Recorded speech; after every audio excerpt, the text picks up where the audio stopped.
दिल्ली दौरे पर मुख्यमंत्री पुष्कर सिंह धामी, केंद्रीय मंत्री मनसुख मंडाविया से की मुलाकात। उत्तराखंड में खेल सुविधाओं के विस्तार को लेकर रखे प्रस्ताव।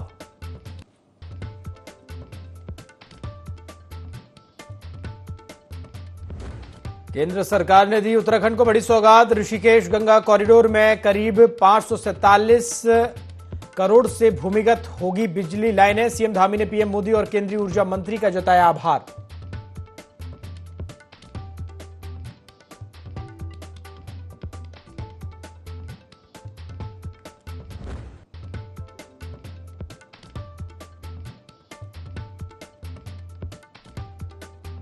भाजपा प्रवक्ता सुरेश जोशी ने कांग्रेस पर बोला हमला। कहा, गैरसैंण सत्र में चर्चा से गायब रही कांग्रेस। अनुपूरक बजट पास कर प्रदेश हित में आगे बढ़ी धामी सरकार।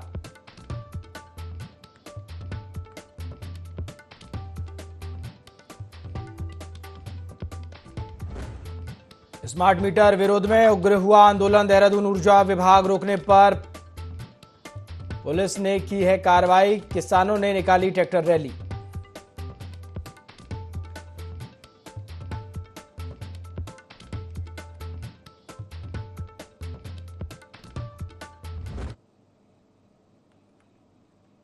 नमस्कार, IND 24 देख रहे हैं आप और मैं हूं आपके साथ प्रभात पांडे। बुलेटिन की शुरुआत खबरों के साथ करेंगे। सीएम पुष्कर सिंह धामी ने नई दिल्ली में केंद्रीय युवा कार्यक्रम और खेल मंत्री मनसुख मंडाविया से भेंट कर राज्य में खेलों के व्यापक विकास, उच्च स्तरीय खेल अवस्थापना के निर्माण और खिलाड़ियों को विश्व स्तरीय प्रशिक्षण और सुविधाएं उपलब्ध कराने के उद्देश्य से कई महत्वपूर्ण प्रस्तावों पर चर्चा की और केंद्र सरकार से सहयोग का अनुरोध किया। सीएम ने 38वें राष्ट्रीय खेलों के सफल आयोजन में केंद्र सरकार से प्राप्त सहयोग के लिए प्रदेशवासियों की ओर से हार्दिक आभार व्यक्त किया। उन्होंने कहा कि इस खेल महाकुंभ ने उत्तराखंड को एक नई पहचान दिलाई। इस आयोजन के माध्यम से उत्तराखंड ने स्वयं को एक खेल भूमि के रूप में प्रस्तुत करने की दिशा में महत्वपूर्ण कदम उठाया है। मुख्यमंत्री ने केंद्रीय मंत्री से जिला अल्मोड़ा के डीनापानी में उच्च स्तरीय खेल सुविधा की स्थापना और देहरादून स्थित महाराणा प्रताप स्पोर्ट्स कॉलेज परिसर में आइस स्केटिंग रिंग का संचालन, जिला नई टिहरी में साहसिक प्रशिक्षण केंद्र का उच्चीकरण, चंपावत के महिला स्पोर्ट्स कॉलेज में इंडोर आर्टिफिशियल रॉक क्लाइंबिंग की सुविधा और राज्य के 95 विकासखंडों में बहुउद्देशीय क्रीडा हॉल के निर्माण के प्रस्ताव स्वीकृत किए जाने का अनुरोध किया। केंद्रीय मंत्री डॉक्टर मनसुख मंडाविया ने हर संभव सहयोग के प्रति मुख्यमंत्री पुष्कर सिंह धामी को आश्वस्त किया है।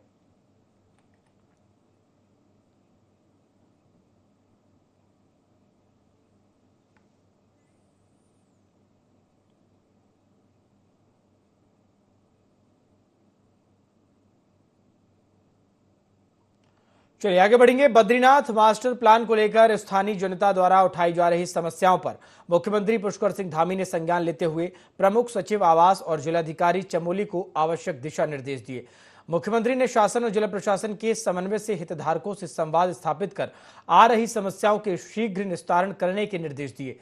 जिलाधिकारी संदीप तिवारी ने बताया कि मुख्यमंत्री के निर्देशों के अनुपालन में आगामी 29 अगस्त को देहरादून में हितधारकों के प्रतिनिधियों के साथ बैठक बुलाई गई। इस बैठक में प्रमुख सचिव आवास, जिलाधिकारी चमोली सहित विभिन्न हितधारक और संबंधित पक्ष सम्मिलित होंगे।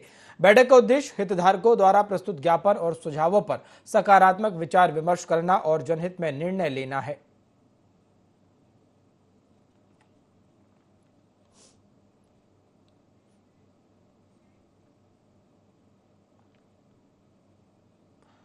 आगे बढ़ेंगे। मुख्यमंत्री पुष्कर सिंह धामी ने भराड़ीसैंण में मॉर्निंग वॉक की और स्थानीय दुकान पर खुद चाय बनाकर लोगों को पिलाई। इस दौरान उन्होंने जनता से बातचीत कर विकास योजनाओं पर फीडबैक लिया। सीएम धामी ने कहा कि गैरसैंण केवल ग्रीष्मकालीन राजधानी ही नहीं बल्कि पर्यटन की अपार संभावनाओं से भरा स्थल है। यहाँ की वादियां और शांत वातावरण विशेष ऊर्जा का अनुभव कराते हैं।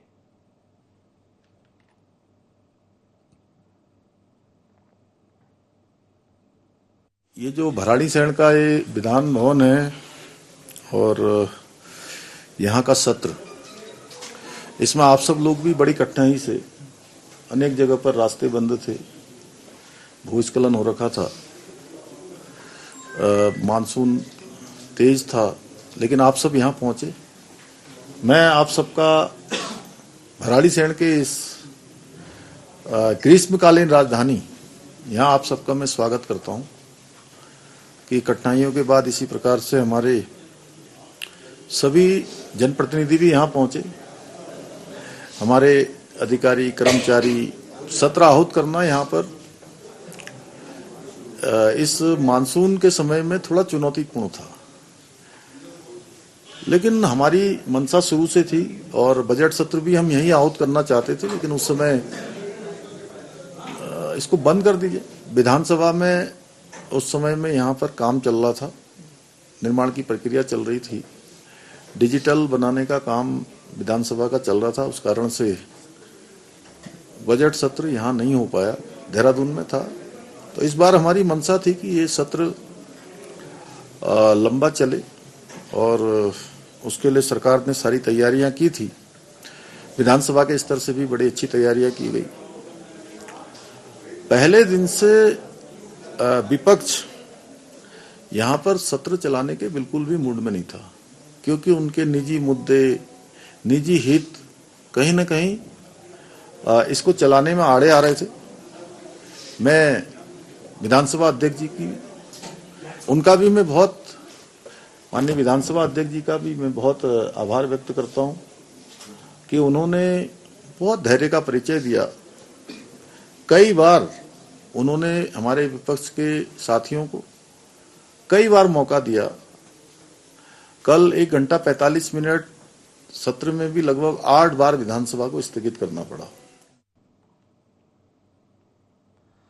आगे बढ़ेंगे। विधानसभा का मानसून सत्र अनिश्चितकाल के लिए स्थगित होने के बाद मुख्यमंत्री पुष्कर सिंह धामी ने कैबिनेट बैठक की और प्रेस कॉन्फ्रेंस में विपक्ष पर निशाना साधा। सीएम धामी ने कहा कि सत्र के दौरान सरकार हर मुद्दे पर चर्चा को तैयार थी, लेकिन विपक्ष की मंशा सत्र चलाने की नहीं रही। आपदा जैसे महत्वपूर्ण मुद्दे पर चर्चा विपक्ष के हंगामे के कारण नहीं हो पाई। उन्होंने बताया कि बैठक में युवाओं, महिलाओं और पूर्व सैनिकों से जुड़े अहम फैसले लिए गए।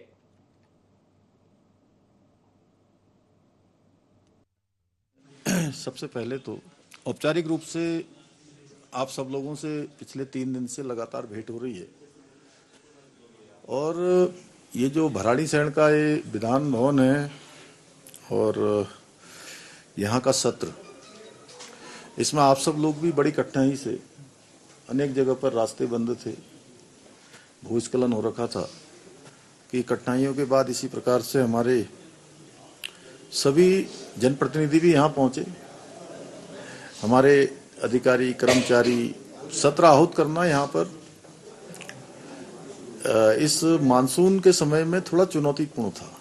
पहले दिन से विपक्ष यहाँ पर सत्र चलाने के बिल्कुल भी मूड में नहीं था, क्योंकि उनके निजी मुद्दे, निजी हित कहीं न कहीं इसको चलाने में आड़े आ रहे थे। मैं विधानसभा अध्यक्ष जी की, उनका भी मैं बहुत, माननीय विधानसभा अध्यक्ष जी का भी मैं बहुत आभार व्यक्त करता हूं कि उन्होंने बहुत धैर्य का परिचय दिया। कई बार उन्होंने हमारे विपक्ष के साथियों को कई बार मौका दिया। कल 1 घंटा 45 मिनट सत्र में भी लगभग 8 बार विधानसभा को स्थगित करना पड़ा, लेकिन फिर भी हमारा प्रयास था कि वो सब सत्र में आए, हम उनकी हर बात, जो भी वो चर्चा करते और कोई सवाल करते तो उसका जवाब देते और बातचीत करके, संवाद करके चीजों को आगे बढ़ाते। मैं प्रातःकाल सत्र प्रारंभ हुआ उससे पहले मैं हमेशा से काम करता हूं कि माननीय विधानसभा अध्यक्ष जी से भी शिष्टाचारवश सत्र के संचालन के संबंध में भेंट करता हूं और नेता प्रतिपक्ष जी से भी भेंट करता हूं। नेता प्रतिपक्ष जी भी हमारे बड़े अनुभवी हैं, उनका दीर्घकालिक राजनीतिक और सामाजिक क्षेत्र का अनुभव है। कल भी मैं उनसे मिला था प्रातःकाल, और मैंने ये अनुरोध किया था कि सत्र ठीक प्रकार से चले, लेकिन पूरा दिन हमारे बहुत सारे साथी बहुत सारी तैयारियां करके आए थे। प्रश्नकाल लगाया हुआ था। प्रश्नकाल में जनहित के मुद्दे होते हैं, छोटे छोटे स्थानीय स्तर पर जो चुनौतियां हैं, परेशानियां हैं या विकास के कार्य जो होने हैं, उन सभी पर प्रश्नकाल पर चर्चा होती है। आगे बढ़ेंगे। देवाल विकास खंड से वाड़ लोहागंज को जोड़ने वाली सड़क बीते 11 विकासखंड से आपको बता दें 11 दिनों से ये बाधित है। लोहाड़ी में लगभग 100 मीटर सड़क वॉश आउट हो जाने से यातायात पूरी तरह ठप है। यह मार्ग विश्व प्रसिद्ध नंदा देवी राजजात यात्रा का मुख्य मार्ग माना जाता है। भूस्खलन के चलते यहाँ पर लगातार समस्याएं भी हो रही हैं। यह आवागमन पूरी तरह से बाधित है। लोगों को कच्चे रास्ते से चलकर जो है एक स्थान से दूसरे स्थान पर जाना पड़ रहा है। देवाल के ब्लॉक प्रमुख तेजपाल रावत, उप जलाधिकारी थराली पंकज भट्ट और अधिशासी अभियंता लोक निर्माण रमेश चंद्र ने निरीक्षण किया है। मौके पर वो मौजूद रहे। लोक निर्माण विभाग ने पहाड़ी हिस्से और सड़क के निचले हिस्से में सुरक्षात्मक कार्य कराने का आश्वासन दिया।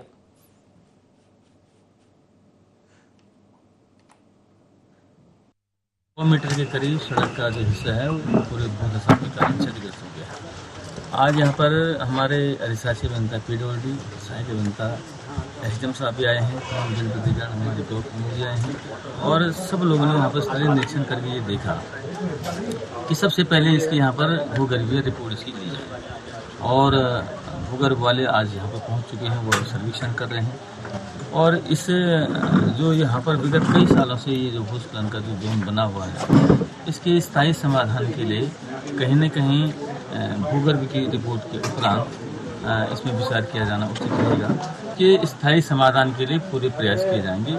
यदि इसमें किसी प्रकार के ट्रीटमेंट के बावजूद अगर ये संभव नहीं हुआ तो यहाँ पर विस्थापन की भी कार्रवाई की जाएगी। उत्तराखंड में एक बार फिर राजनीतिक सरगर्मियां तेज हो गई हैं। कांग्रेस नेता हरक सिंह रावत ने अपने हमलावर जो है तेवर एक बार फिर से तेज कर दिए हैं। लगातार वो अपने विपक्षियों पर निशाना भी साध रहे हैं। आपको बता दें सीबीआई ने जांच के बाद हरक सिंह रावत ने कहा है कि चुनावी इतिहास हर किसी को पता नहीं है।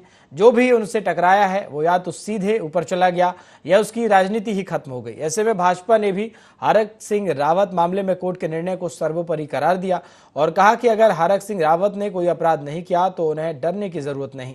न्यायालय अपना काम करेगा और दूध का दूध पानी का पानी हो जाएगा।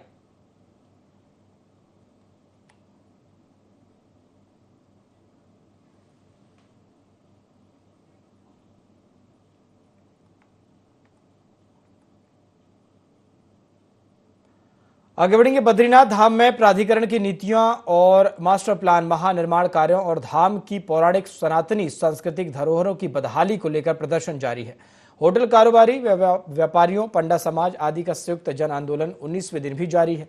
बद्रीश संयुक्त संघर्ष समिति ने आपको बता दें पैदल मार्च निकाला है और तमाम बातें कही हैं।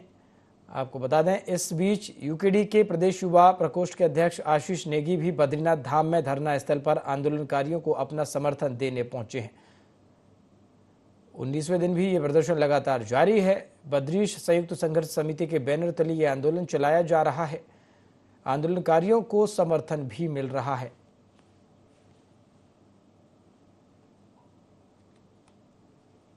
अभी मैं बद्रीनाथ में हूं और यहाँ पर मास्टर प्लान के विरोध में जितने भी स्थानीय लोग हैं और जितने व्यापारी संगठन हैं और समस्त जितने भी धर्म को मानने वाले लोग हैं वो यहाँ पे उपस्थित हैं और मास्टर प्लान का विरोध कर रहे हैं, क्योंकि मास्टर प्लान एक षड्यंत्र की तरह है। यहाँ पर बाहरी लोगों के हाथ में पूरा कब्जा देने के लिए जो जितने भी संसाधन, चाहे व्यापार है चाहे कुछ भी है, वो सब कुछ बाहरी लोगों के हाथ में देने के लिए मास्टर प्लान का निर्माण हो रहा है और उसका स्थानीय लोग विरोध कर रहे हैं। साथ ही साथ मंदिर में जो हमारे पौराणिक सतयुग का जो मंदिर है उसको आघात पहुंचाया जा रहा है, निर्माण के नाम पर तोड़फोड़ की जा रही है और धर्म पर, सनातन पर आघात किया जा रहा है। अब ये बात केवल धामी जी तक नहीं बल्कि नरेंद्र मोदी जी को हम बोलते हैं कि धर्म धर्म धर्म सबसे पहले आपने चिल्लाया, आपने बोला कि धर्म की रक्षा करेंगे और आज जहां सत्य सनातन का झंडा है आज आपने उसकी जड़ खोद। आगे बढ़ेंगे। भाजपा मुख्यालय देहरादून में प्रदेश प्रवक्ता सुरेश जोशी ने पत्रकार वार्ता कर कांग्रेस पर तीखा हमला बोला। उन्होंने कहा कि सरकार की मंशा हमेशा साफ रहती है और गैरसैंण में हुए अनुपूरक बजट सत्र के दौरान विपक्ष ने गैर जिम्मेदाराना रवैया अपनाया। जोशी ने बताया कि मुख्यमंत्री, विधानसभा अध्यक्ष और संसदीय कार्य मंत्री ने बार बार कांग्रेस को चर्चा के लिए आमंत्रित किया, लेकिन उन्होंने वार्ता करना उचित नहीं समझा। उन्होंने आरोप लगाया कि कांग्रेस मीडिया के सामने तो बयानबाजी करती रही, लेकिन सदन के भीतर चर्चा से गायब हो गई। सरकार ने प्रदेश हित को देखते हुए अनुपूरक बजट को पास कराया और कैबिनेट के महत्वपूर्ण विषयों को आगे बढ़ाया। भाजपा प्रवक्ता ने स्पष्ट किया कि कांग्रेस केवल दिखावा कर रही है, जबकि भाजपा सरकार जनता और प्रदेश की भलाई के लिए लगातार काम कर रही है।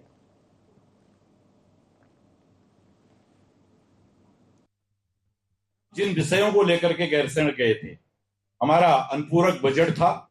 हमने अनुपूरक बजट को पास कराने के लिए, उस पर चर्चा कराने के लिए कांग्रेस पार्टी को आमंत्रित किया। बार बार उनसे हमने आग्रह किया। स्वयं मुख्यमंत्री जी ने वार्ता की, विधानसभा अध्यक्ष जी ने उनको बुलाया, संसदीय कार्य मंत्री जी ने उनको बुलाया, लेकिन वो टस से मस नहीं हुए। उन्होंने वार्ता करना उचित नहीं समझा। सरकार के द्वारा प्रदेश के रक्षा और प्रदेश के हितों को मद्देनजर रखते हुए हम लोगों ने अनुपूरक बजट को पास किया। विधानसभा के अंदर अनुपूरक बजट आया, पास किया। आपकी बात को कोई नहीं सुन रहा था, आप सत्र का बहिर्गमन कर सकते थे, बहिष्कार कर सकते थे, लेकिन ये बताइए कि सदन को तोड़ने का और सदन के अंदर अराजकता फैलाने का, सदन के अंदर अपशब्दों का प्रयोग करने का ये अधिकार आपको किसने दिया?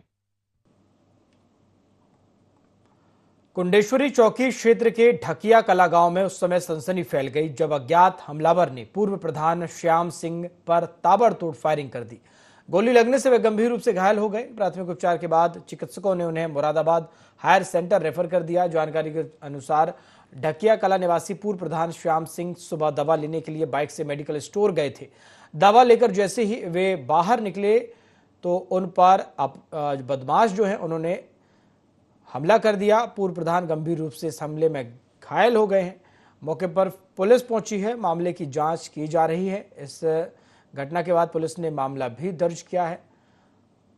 आपको बता दें, प्राथमिक जांच में स्कैन रिपोर्ट में 2 गोलियां लगने की पुष्टि भी हुई है। चिकित्सकों ने उनका जो है इलाज किया है और गंभीर हालत को देखते हुए तुरंत मुरादाबाद भी रेफर किया।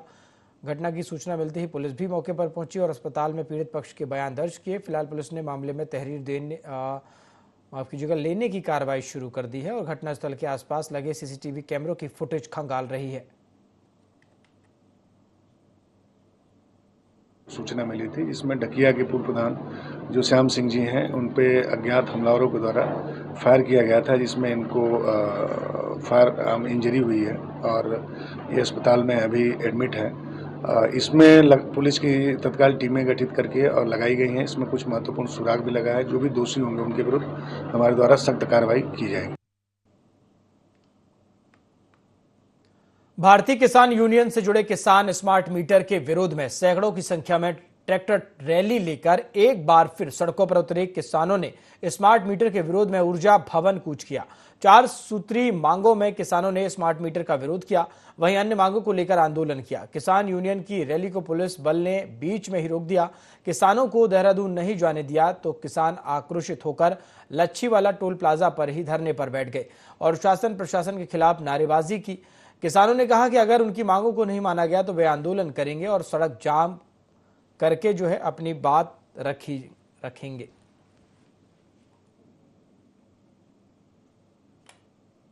जो स्मार्ट मीटर लगाने जा रही है ये अडानी जी को फायदा पहुंचाने के लिए किया जा रहा है, जिसका यहाँ के किसान सभी आम आदमी भी विरोध करते हैं। और अगर हमारी ये मांग पर ध्यान नहीं दिया जाता, आज ऊर्जा भवन जाने का प्रोग्राम है तो आइंदा फिर सड़क जाम करने का प्रोग्राम किया जाएगा। हम सब मिलके एक साथ संघर्ष करेंगे और इस स्मार्ट मीटर का विरोध करेंगे तथा जंगली जानवरों से फसलों की सुरक्षा के लिए सरकार से मांग करते हैं कि चारों तरफ जंगल के दीवार लगाई जाए। ऊर्जा बाढ़ का कोई फायदा नहीं हो रहा है, जंग लग जाता है, घास खड़ी हो जाती है और वहां से जानवर आसानी से पास हो जाते हैं। विरोध इसलिए है क्योंकि पहले जो हमारे आज से 2-3 साल पहले जो बिजली के बिल आते थे 400 या 500 रुपए प्रति 2 महीने के बिल आते थे। आज आप देखो एलईडी बल्ब 2-2 वाट का है, तब भी हमारा 4-4 हजार के बिजली के बिल आ रहे हैं। जो एक कमरे में रहने वाले लोग हैं, लोग इतने परेशान हैं और उसके बाद ये स्मार्ट मीटर लग जाएगा, रिचार्ज होगा, लोगों का जीना पहली दुर्लभ हो रखा है और आगे आने वाला टाइम बहुत घातक आ रहा है। किसान हाथियों से वैसे परेशान है, क्षेत्र में फसलें को नुकसान है, जंगली जानवर और आवारा पशुओं से। तो हमारी सरकार से मांग है, इस चीज को, किसानों की मांगों को सुनो और इसका जल्द से जल्द निष्कारण करो और स्मार्ट मीटर को बिल्कुल बायकॉट करो। ट्रैक्टर जब भी सड़कों पे आया, बहुत गंभीर मजबूरी के कारण आया।